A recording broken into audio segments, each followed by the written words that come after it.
Donc, pour ce que l'Esprit veut nous donner, je vais vous inviter à tourner dans l'Évangile selon Jean, au chapitre 6. Évangile selon Jean, au chapitre 6. On va lire du verset 16 au verset 21. Excusez-moi. Verset 16 au verset 21.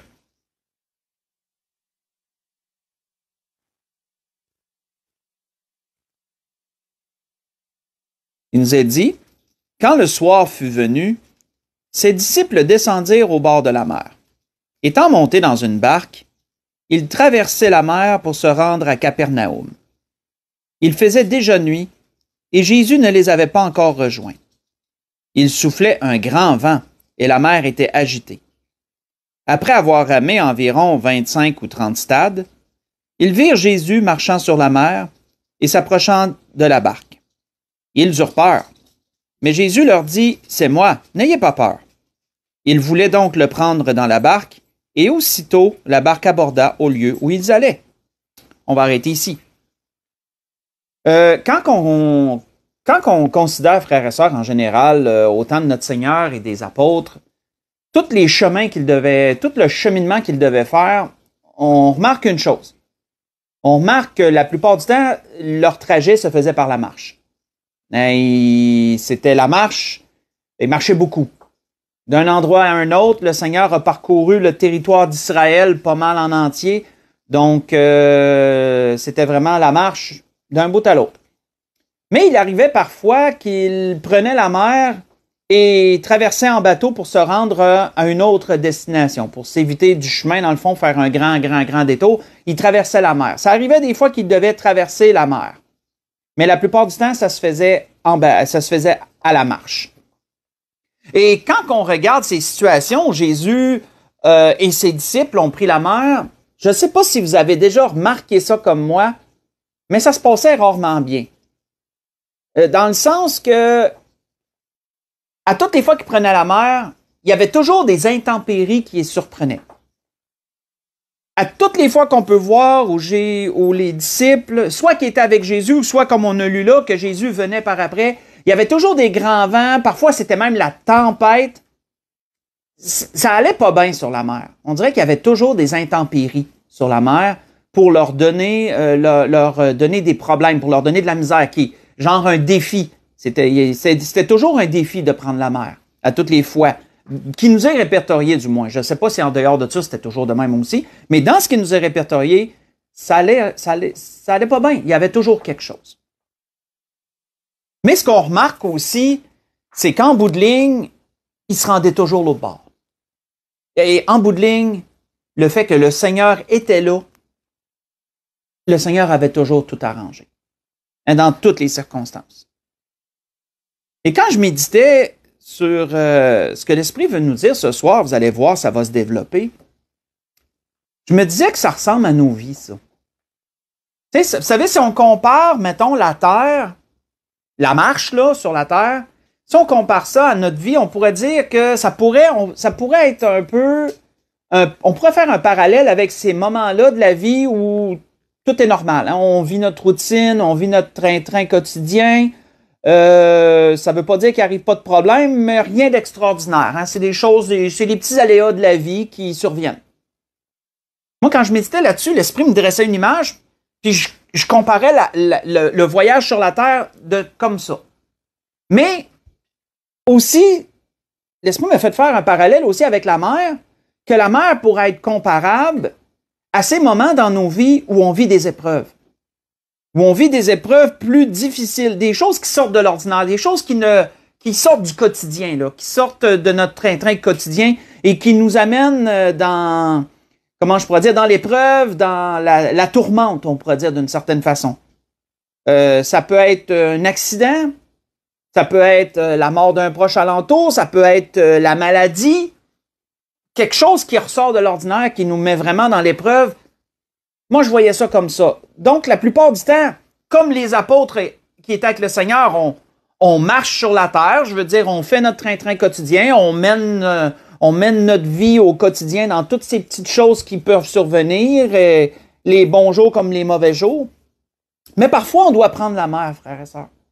Parfois, il arrive des moments dans la vie où là, on a des difficultés qui sortent de l'ordinaire, on a des défis qui sortent de l'ordinaire, un temps d'épreuve. C'est l'image que l'Esprit veut nous dresser ce soir, parce qu'il y a beaucoup à aller chercher lorsqu'on fait cette image-là, l'image que je viens de vous dresser, lorsqu'on utilise cette image-là, il y a beaucoup de choses à aller chercher dans la parole.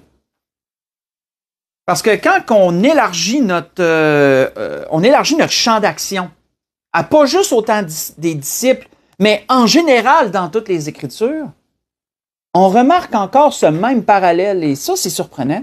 On remarque ce même parallèle que la majorité du temps où quelqu'un s'est ramassé sur les eaux dans les Écritures, c'était rarement calme et doux. Il y avait toujours une tempête, il y avait toujours quelque chose, en tout cas toujours, très souvent, très souvent, on remarque qu'il y avait une tempête, il y avait quelque chose qui sortait de l'ordinaire, il y avait des défis, il y avait des épreuves. Faites l'exercice et vous allez voir. Faites l'exercice, vous allez voir. Et une chose, quand l'Esprit me faisait continuer à méditer sur ces choses-là, une chose qu'on remarque, c'est que ça arrivait pour différentes raisons. Hein? Lorsque quelqu'un prenait la mer pour une raison quelconque, il y avait différentes raisons pour lesquelles ces gens-là se retrouvaient sur la mer. Et ça, c'est un premier point que l'Esprit veut nous faire explorer. Si vous voulez tourner avec moi, on va aller dans Jonas. Dans Jonas, au chapitre 1, Jonas a pris la mer, lui aussi, un jour. Jonas a pris la mer un jour. Et qu'est-ce qui est dit de particulier sur Jonas?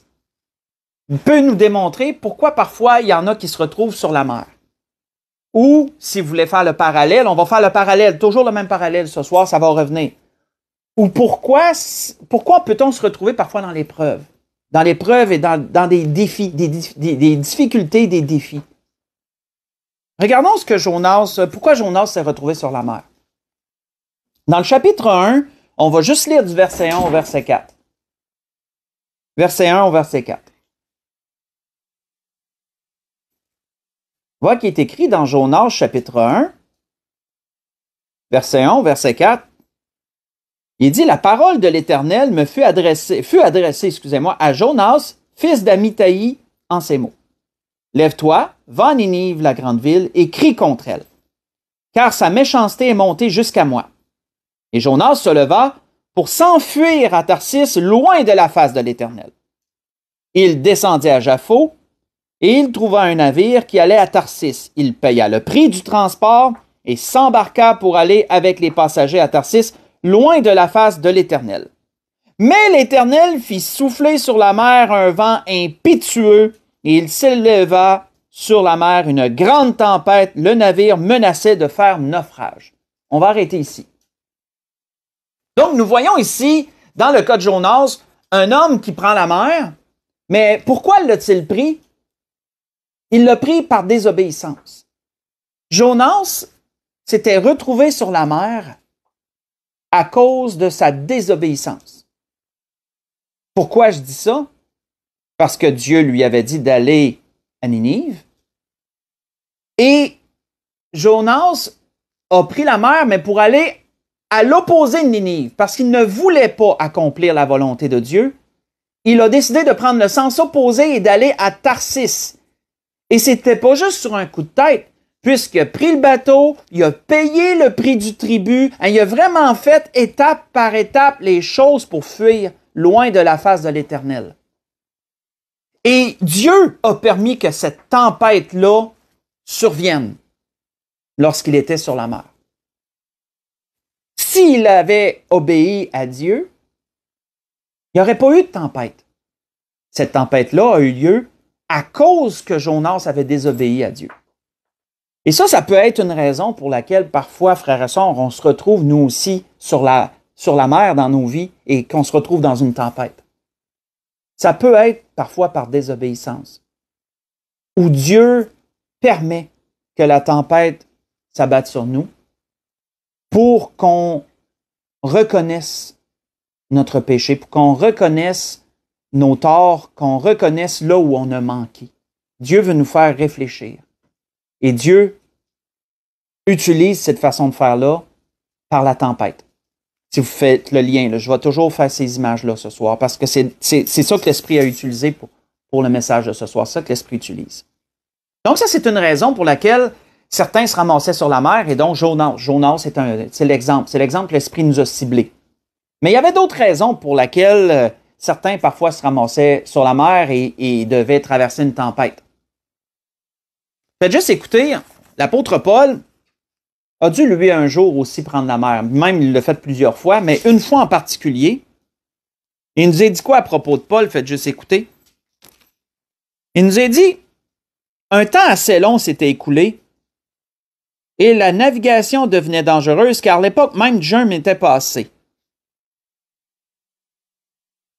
Et c'est pourquoi Paul avertit les autres en disant « Ô homme, je vois que la navigation ne se fera pas sans péril et sans beaucoup de dommages, non seulement pour la cargaison et pour le navire, mais encore pour nos personnes. » Pourquoi je vous mets dans le contexte, mais là, parce que là, je vais lire la suite après, c'est que Paul, vous savez qu'il il avait demandé à comparaître devant César. Un jour, à cause d'un soulèvement de la part des Juifs, puis il en voulait à sa vie. Et l'apôtre Paul, vu qu'il était citoyen romain, avait le droit d'en appeler à César, et donc on lui avait dit, t'en as appelé à César, tu iras à César. Et à partir de ce temps-là, de cheminement en cheminement, ben là, il s'en allait vers César. Il s'en allait vers... Il faisait ce voyage. On l'escortait dans ce voyage pour l'amener à César. Et là, il devait prendre la mer pour justement être capable de rejoindre Rome, pour être capable de rejoindre l'Italie pour se rendre à Rome. Mais on voit que dans ce voyage, c'était pas un bon temps pour voyager. C'était un temps de tempête. Il nous a dit la saison des jeûnes était passée et dans ce temps-là, c'était reconnu pour être une saison hasardeuse pour prendre la mer lorsque le jeûne était passé. C'était la période du mois de septembre alentour. C'était alentour de la fête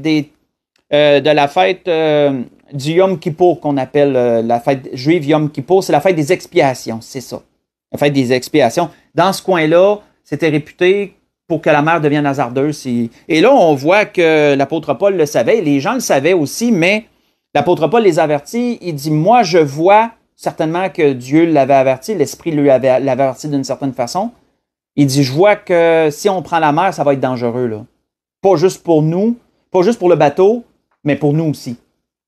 Donc, c'est là que j'étais rendu. Faites juste écouter toujours, je n'en ai pas bien à lire encore. Il a dit par la suite que le centenier écouta le pilote, parce que le pilote du bateau disait « Non, non, on est correct, on peut y aller ». Paul disait « Non, moi je crois pas que on devrait pas ». Le centenier, qui était le chef en fin de compte, écoute le pilote à la place d'écouter Paul. Et là, il est dit que le patron du navire, plutôt que les paroles de Paul, et comme le port n'était pas bon pour hiverner, la plupart furent d'avis de le quitter pour tâcher d'atteindre Phénix, port de Crète qui regarde le sud-est, le sud-ouest et le nord-ouest afin d'y passer l'hiver. Un léger vent du sud vint à souffler, et, se croyant maîtres de leur dessein, ils levèrent l'ancre et côtoyèrent de près l'île de Crète. Mais bientôt un vent impétueux qu'on appelle Euraquilon se déchaîna sur l'île et le navire fut entraîné sans pouvoir lutter contre le vent et nous nous laissâmes aller à la dérive. Vous voyez ça dans Actes chapitre 27, que je viens de vous lire, à partir du verset 9 au verset 14. Verset 9 au verset 15, excusez-moi. Où on voit encore que des gens ont pris la mer, donc Paul, mais qu'ils ont eu à faire face à une tempête, mais là, c'était pas de la faute de Paul, c'était de la faute des autres autour de Paul. C'était la faute du centenier qui avait pris cette décision-là, c'était la faute du pilote qui avait accepté, qui proposait de faire ça, qui conseillait de faire ça, et le centenier a écouté le pilote. Mais Paul, lui, n'a pas été écouté. Et vous savez, ça peut arriver parfois, ça, dans nos vies, qu'on soit entraîné dans une épreuve à cause des gens qui nous entourent. C'est peut-être pas nous directement qui sommes dans l'épreuve, mais peut-être qu'un de nos proches est dans l'épreuve et par le fait même, ça nous entraîne comme un tourbillon, ça nous entraîne dans l'épreuve, nous aussi. Pourquoi? Parce qu'on accompagne cette personne-là dans l'épreuve. Ça peut être un de nos enfants qui est malade, ça peut être notre mari, notre conjointe qui est malade, mari, épouse, là. Ça peut être un ami proche, ça peut être un parent. Ça ne veut pas dire nécessairement que c'est nous, mais on est entraîné dans l'épreuve à cause de ça. Ça aussi, ça peut survenir dans nos vies, ça. Ça aussi, ça peut survenir. Donc, on se retrouve sur la mer à affronter une tempête à cause des autres. Une troisième raison, faites juste écouter toujours, troisième raison pour laquelle on pourrait se retrouver sur la mer et faire face à la tempête, on voit qu'il est dit dans une autre situation que le Seigneur a vécu avec ses disciples.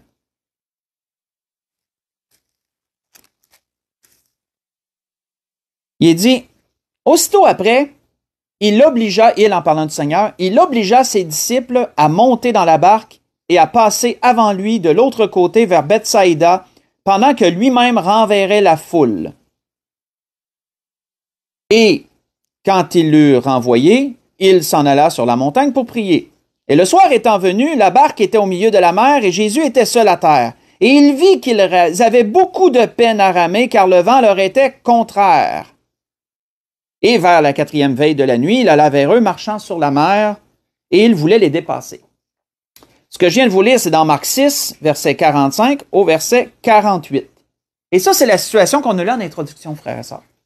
Mais notons ce fait que Jésus les a obligés à prendre la mer. C'est ce qui est écrit, c'est ce que je vous ai lu au verset 45 de Marc 7. Marc 6, excusez-moi. Ils ont été obligés. Jésus les obligea à prendre la barque et à passer à l'autre rive pendant que lui renverrait la foule. Et ça, frères et sœurs, ça nous donne une troisième raison pour laquelle parfois on doit prendre la mer dans nos vies. Pourquoi parfois on doit affronter des choses? C'est parce que Dieu le veut. C'est parce que Dieu nous y oblige. Dieu nous oblige à passer ça. Ça ne veut pas dire qu'on a désobéi, ça ne veut pas dire qu'on a péché, que Dieu veut qu'on voit quelque chose, il veut nous arrêter sur quelque chose qu'on a fait ou quoi que ce soit. Mais parfois, Dieu veut qu'on traverse un temps d'épreuve. Et il n'y a pas, parfois, il n'y a pas grand-chose à y comprendre, on doit simplement accepter le fait et prendre la main de Dieu à travers ça. Ça, c'est une troisième raison. Comme vous voyez jusqu'à présent, c'est assez particulier quand on se met à explorer cette avenue-là, cette image-là, et il y a beaucoup d'autres choses à en dire aussi. Parce que qu'est-ce que je remarquais aussi quand l'Esprit me donnait ce que je vous donne ce soir, ce que je donne ce soir, c'est qu'il y avait différentes raisons, il y avait différentes façons, je veux dire que la tempête pouvait commencer. Hein, on l'a pas lu, parce que c'est dans un autre endroit, mais pas tellement plus loin dans Marc, il était dit ceci. Il est dit que ce même jour, sur le soir, Jésus leur dit, passons sur l'autre bord.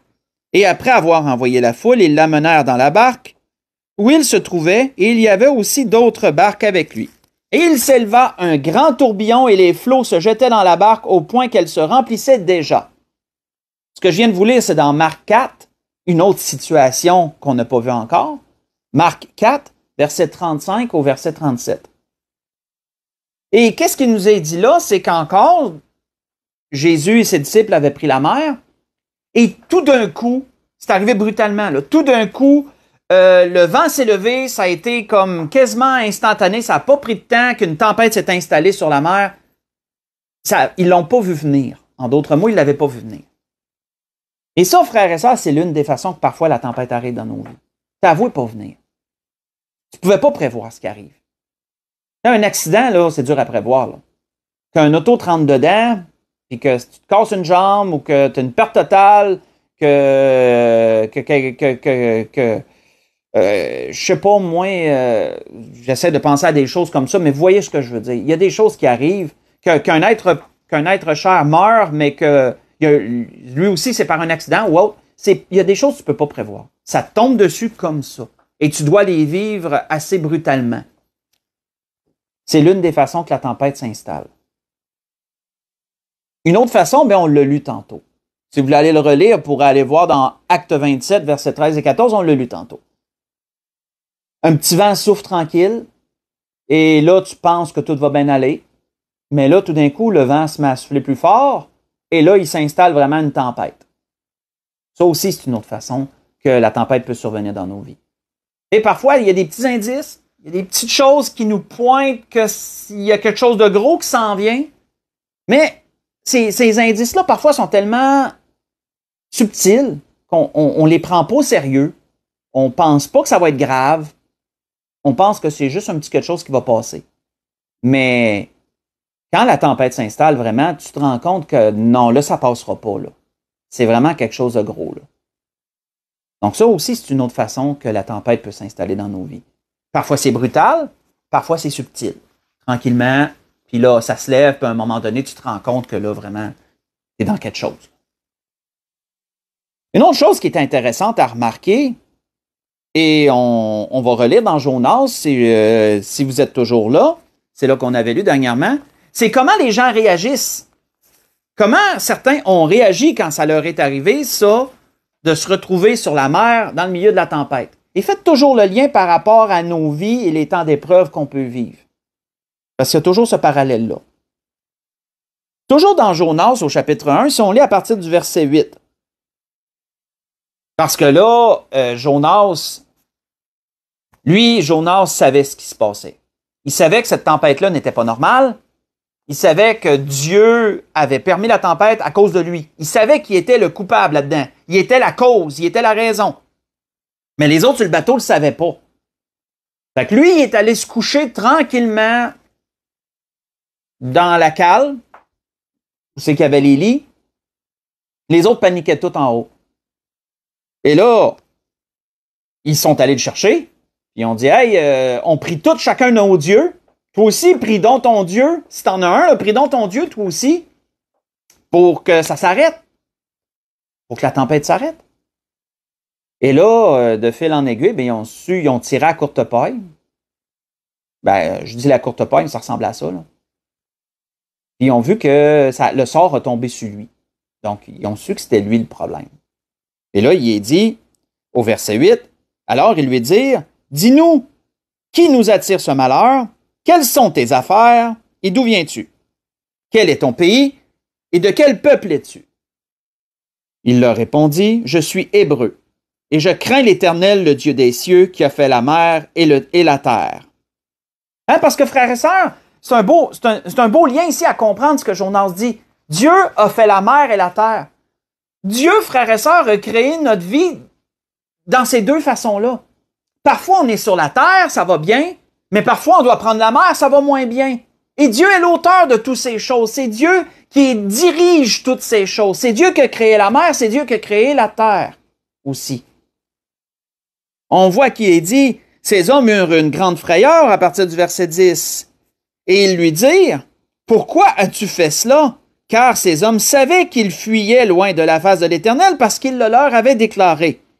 Et ils lui dirent, que te ferons-nous pour que la mer se calme envers nous? Car la mer était de plus en plus orageuse. Et il répondit, prenez-moi et jetez-moi dans la mer, et la mer se calmera envers vous. Car je sais que c'est moi qui attire sur vous cette grande tempête. Et donc, on ne continuera pas à lire, mais est-ce que ces hommes ont fait ce que Jonas leur disait? Ils l'ont jeté à la mer, et Jonas a été avalé, comme on le sait, par un grand poisson. Dieu a permis qu'un grand poisson vienne avaler Jonas. Donc, Jonas savait qu'il devait passer par là à cause de son péché, à cause de sa faute. Et Jonas a finalement accepté l'inévitable. Et il s'en est remis à Dieu là-dedans. Ça, c'est de la façon qu'une personne a réagi. Jonas a réagi comme ça. Et c'était, dans son cas, c'était la meilleure façon. Dans son cas, c'était vraiment la meilleure chose à faire. Ça, et reconnaître sa faute aussi. Parce que quand il aura confessé ce qu'il avait fait, ben, en même temps, cette confession-là a démontré qu'il savait qu'il avait mal agi, là. Il savait qu'il avait mal agi, il savait qu'il y avait une seule façon de s'en sortir. C'était de s'en remettre à Dieu, c'était d'être jeté à la mer, puis de s'en remettre à Dieu, puis de prier pour que Dieu le pardonne dans tout ça. On voit que quand on regarde où ce qu'on a lu en introduction dans Jean 6, si vous voulez y retourner, quand on regarde ce qu'on a lu en introduction dans Jean 6, on voit que les disciples, eux, lorsqu'ils étaient lorsqu'ils étaient dans la barque à la mer, ben, la Bible nous dit que, à partir du verset 18 et 19, il soufflait un grand vent sur la mer et la mer était agitée, et après avoir ramé environ 25 ou 30 stades, ils virent Jésus marchant sur la mer. Après avoir ramé. Mais ça, frères et sœurs, c'est une autre façon qu'on a d'agir lorsqu'on est pris dans la tempête. On va ramer. On va faire tous nos efforts pour s'en sortir par nous-mêmes. On va user de toute notre imagination pour trouver une solution à notre problème, à ce qu'on vit, et essayer de s'en sortir. Et c'est ça que les disciples avaient fait. C'est ça que les disciples avaient fait. Les disciples étaient des rameurs aguerris. Pourtant, c'était des gens qui connaissaient la mer, connaissaient le bateau, ils connaissaient la bonne façon d'agir dans ça, parce qu'ils avaient pratiqué la pêche pour plusieurs, pas tout le monde, mais il y en a beaucoup là-dedans qui étaient expérimentés parce qu'ils avaient pratiqué la pêche pendant une grande partie de leur vie. Quand on pense à Pierre, quand on pense à Jacques, à Jean, à André, c'est des gens qui savaient, c'était un métier, là, ils savaient ce qu'ils faisaient, ils savaient comment ramer et tout. Mais la Bible nous dit qu'ils ont réussi à ramer 25 ou 30 stades. Ça, j'ai fait la conversion, peut être un petit fait intéressant, ça donne entre 4 et 5 kilomètres. Donc, pour traverser une mer, 4 et 5 kilomètres, c'est pas beaucoup, là. Ça veut dire qu'ils ont dû en ramer une shot, puis ça n'a pas avancé ben, deux affaires. Et ça, frères et sœurs, c'est une des façons qu'on va avoir d'agir à travers la tempête, et c'est normal, on veut s'en sortir, on essaie de faire ce qui est le mieux. Fait qu'on va ramer. On va ramer, mais ça avancera pas nécessairement comme on voudra. Souvent, ça va être comme ça. Et un autre... D'autres, qu'est-ce qu'ils ont fait? Faites juste écouter. Paul, entre autres, avec les hommes, lorsqu'ils ont été pris dans cette tempête, qu'est-ce qu'ils ont fait? Je relis le verset 15, pas besoin de tourner. Dans les Actes 27, il est dit que le navire fut entraîné sans pouvoir lutter contre le vent, et nous laissâmes aller à la dérive. Ce qui est dit dans Actes chapitre 27, verset 15. Et vous savez, parfois, c'est ça qui peut arriver dans nos vies. C'est ça qui peut arriver quand on vit ce temps-là d'épreuve sur la mer, c'est qu'on va être obligé de se laisser aller à la dérive. On est obligé de se laisser bercer par les événements, de se laisser emporter dans le tourbillon, parce que tu peux pas lutter contre ça. Tu sais, tu es tellement pris de court que, dans le fond, tu t'en remets à Dieu et tu te laisses aller là-dedans parce que t'es emporté par les événements puis tu sais que tu peux pas lutter contre ça. Parfois, ça arrive, ça aussi. Et c'est ça qu'ils ont vécu, Paul, avec ceux qui étaient dans sa situation avec lui, dans la tempête qu'ils étaient. Il était tellement forte que la première tactique, ça a été de se laisser aller, de carrément arrêter d'essayer de se battre avec le bateau, puis de laisser le bateau dériver au gré de la tempête. Et on voit que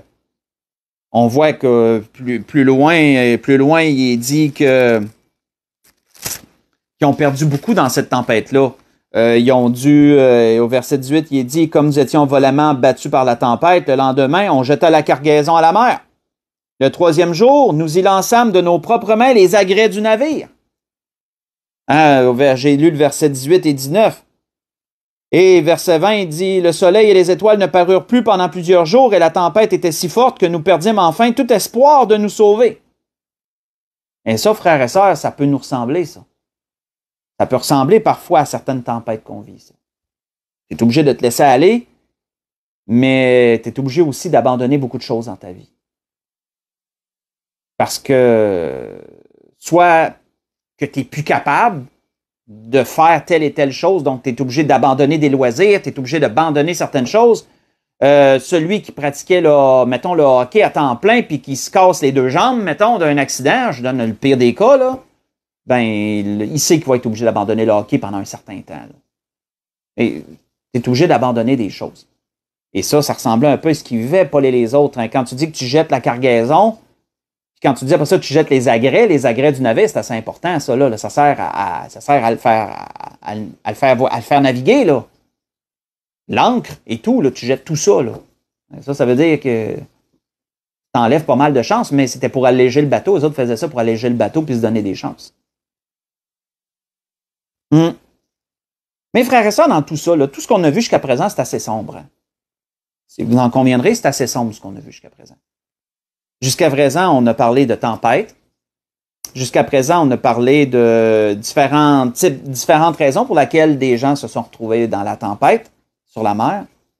Jonas par désobéissance, Paul à cause des autres, puis les disciples, parce que Jésus les avait obligés.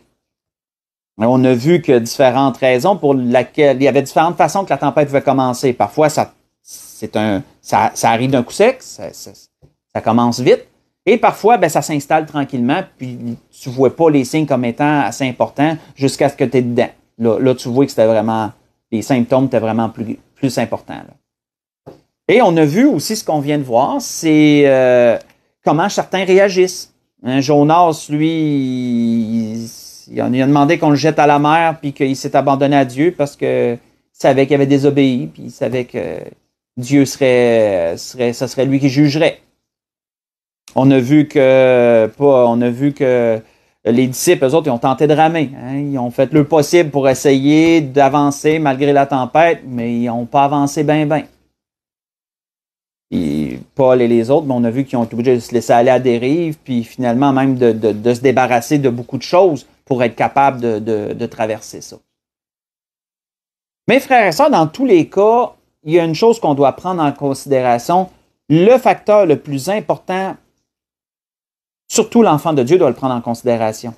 Parce que malheureusement, ceux qui ne sont pas sauvés ne le prendront pas en considération à cause qu'ils n'y croient pas, mais c'est Dieu.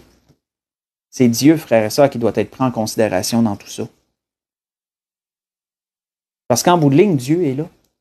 Dieu est toujours là en bout de ligne. Peu importe ce qu'on vit, Dieu est présent. Et ça, on ne doit pas en douter. On ne doit pas en douter un instant. Et moi, il y a quelque chose de merveilleux qui est écrit dans l'Ancien Testament, entre autres pour Noé. Faites juste écouter, c'est un verset que je vais vous lire. Lorsque Noé était sur les eaux dans l'arche, ça, c'est une autre situation, ça. Qu'est-ce qui nous est dit après que après que l'arche, excusez-moi, était dans la tempête, a été dans la tempête pendant longtemps, là, pendant tout le temps qu'il pleut et qu'elle s'est fait brasser par le vent et tout pendant un certain temps. Qu'est-ce qu'il nous est dit un jour à propos de Dieu?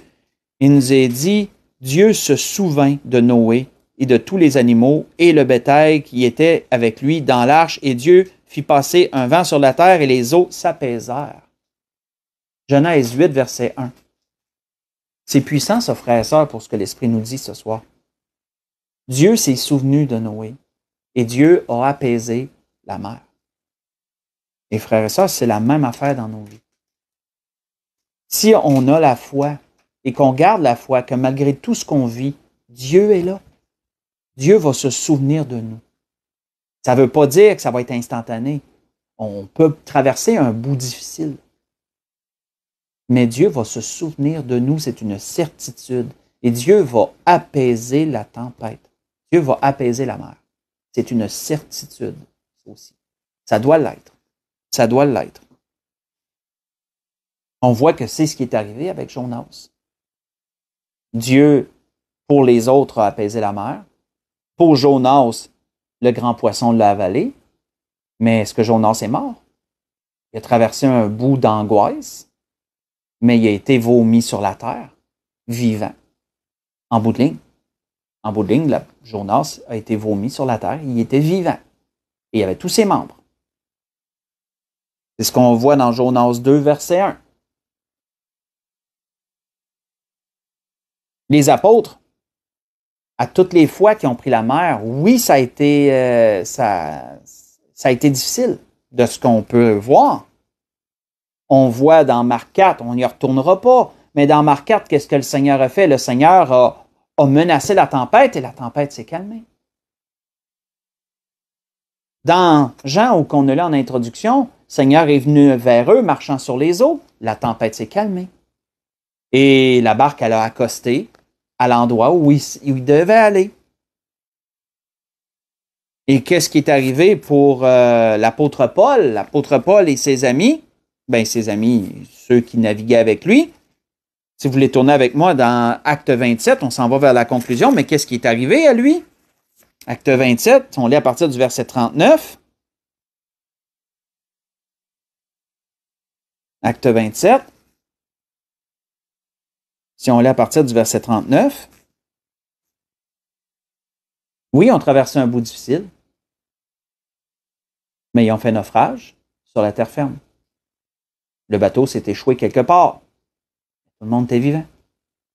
Lorsque le jour fut venu, acte 27, à partir du verset 39, ils ne reconnurent point la terre, mais ayant aperçu un golfe avec une plage, ils résolurent d'y pousser le navire s'ils le pouvaient.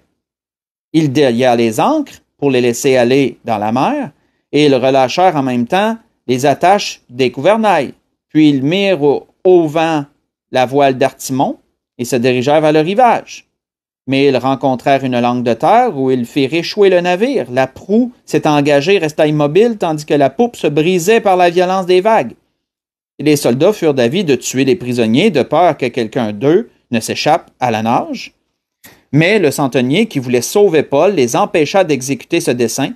Il ordonna à ceux qui savaient nager de se jeter les premiers dans l'eau pour gagner la terre et aux autres de se mettre sur des planches ou sur des débris du navire, et ainsi tous parvinrent à terre, sains et saufs. Qui nous est dit. Dans tous les cas, frères et sœurs, parce que Dieu était là, tout s'est bien déroulé en bout de ligne. Tout s'est bien terminé d'une certaine façon. Ça fait penser ça à un psaume que David a composé un jour, du moins une partie. Puis qu'est-ce que David avait dit dans ces moments difficiles-là qu'il vivait, où il comparait ça justement, lui, à un temps sur la mer. Et même David faisait ce lien-là que l'Esprit nous fait faire ce soir. Et qu'est-ce que David disait dans ces temps difficiles-là? David avait dit, à propos de Dieu, il dit, « Il étendit sa main d'en haut, il me saisit, il me retira des grandes eaux, il me délivra de mon adversaire puissant, de mes ennemis qui étaient plus forts que moi. Il m'avait surpris au jour de ma détresse, mais l'Éternel fut mon appui. Il m'a mis au large, il m'a sauvé parce qu'il m'aime. » Vous voyez ça dans Psaume 18, verset 17 au verset 20. Et c'était ce que l'Esprit voulait nous dire ce soir, frères et sœurs. C'est ce que l'Esprit voulait nous rappeler ce soir. Que oui, notre vie, la plupart du temps, va se passer sur la terre. La plupart du temps, on va avoir notre train-train quotidien, tout va bien aller, on va faire nos petites routines, travail, maison, et commission, etc. Peut-être qu'on va rencontrer des petites difficultés en cours de route, mais rien de bien sérieux. Et parfois, on doit prendre la mer. Parfois, il va arriver une épreuve et là, on va passer un bout de temps plus dur. Et ça peut être plus ou moins long, ça dépend. Mais c'était la même chose, frères et sœurs. C'est la même chose. Et la meilleure image qu'on peut voir dans la Bible avec ça, c'est par rapport à la mer. Quand les hommes ont pris la mer, il arrivait tout le temps, très souvent quelque chose. Et ça, c'est comparable à nos vies. Les temps qu'on vit des épreuves, on peut dire qu'on prend la mer et que là, on doit affronter la tempête qui survient. Et on a vu tous ces exemples, que je ne vais pas tous les renommer à nouveau, mais on a vu toutes ces choses que l'Esprit a voulu nous dresser ce soir et comment ça peut se comparer ça à nos vies. Mais l'important à retenir dans tout ça, ce n'est pas les difficultés nécessairement qui surviennent, c'est que Dieu est là. Dieu se souvient de nous, frères et sœurs. Dieu se souvient de nous et Dieu a le pouvoir d'apaiser la tempête. Dieu a le pouvoir de calmer les eaux. Le Seigneur l'a fait avec ses disciples, Dieu le fait avec Noé, et Dieu le fait aussi dans le cas de Jonas. Et Dieu est comme ça. C'est sa façon d'agir. Mais on doit avoir foi, frères et sœurs, que Dieu est là et qu'il est le maître des événements, qu'il est celui, l'auteur, qu'il est celui qui a le pouvoir sur tout cela. Il ne doit pas avoir de doute dans notre esprit. C'était tout ça que l'Esprit voulait nous montrer ce soir. Et pour conclure, un psaume, quand on parle de ce sujet-là, un psaume que j'affectionne beaucoup, parce que c'est une belle image, dans le psaume 127, dans le psaume 107, excusez-moi, j'ai dit 127, 107. Allons voir cela, on va conclure comme ça. Dans le psaume 107, Très beau psaume qui nous parle de la miséricorde de Dieu, de la bonté de Dieu, mais en relation avec des épisodes sur la mer. Et vraiment, c'est une image, ça joint très bien ce que l'Esprit nous donne ce soir. Disons que ça s'apparente très, très bien. Et on va conclure là-dessus. On va lire à partir du verset 23 de Psaume 107, à partir du verset 23 jusqu'au verset 32.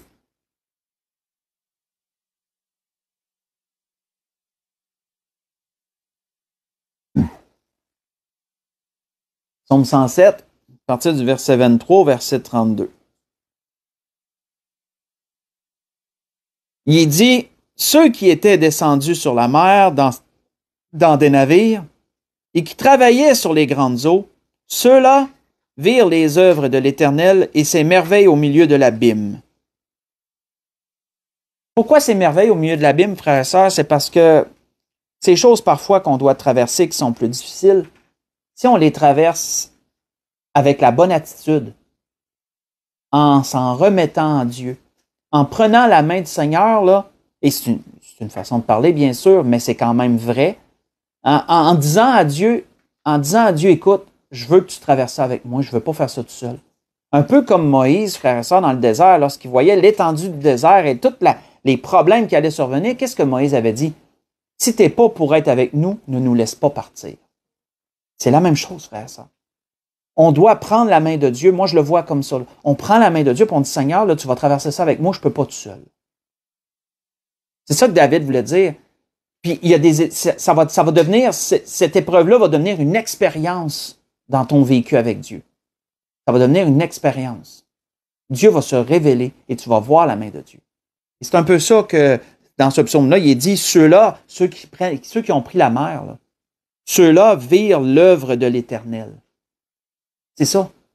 Si on continue, il dit, en parlant de Dieu, il dit et il fit souffler la tempête, qu'il souleva les flots de la mer. Ils montaient vers les cieux, ils descendaient dans l'abîme, et leurs âmes étaient éperdues en face du danger. Éperdus, là, ça veut dire qu'ils étaient tellement découragés, ils ne savaient plus à quel sens se vouer, si on veut prendre une expression québécoise, ils se pensaient perdus. Si leur âme était éperdue, ça veut dire qu'ils étaient découragés, pour eux autres, c'était fini, là. Pour eux autres, c'était fini. Ils étaient éperdus en face du danger, saisis de vertige, ils chancelaient comme un homme ivre. Et toute leur habileté était anéantie. Hein? Peu importe à quel point tu es bon dans ce que tu fais, à quel point que tu penses être capable de... Tous les efforts que tu peux faire, ça arrive, ça mène à rien. Un peu comme les disciples qui ont ramé beaucoup dans la tempête. Dans leur détresse, ils crièrent à l'Éternel. C'est ça qu'il faut faire. Dans leur détresse, ils crièrent à l'Éternel. Et il les délivra de leurs angoisses.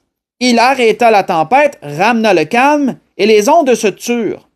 Ils se réjouirent de ce qu'elles s'étaient apaisées. Et l'Éternel les conduisit au port désiré. Vous ne trouvez pas, frère et sœur, que ça résume assez bien le message de ce soir, ça? Juste cette histoire-là résume tout le message. Toutes les étapes. Toutes les étapes.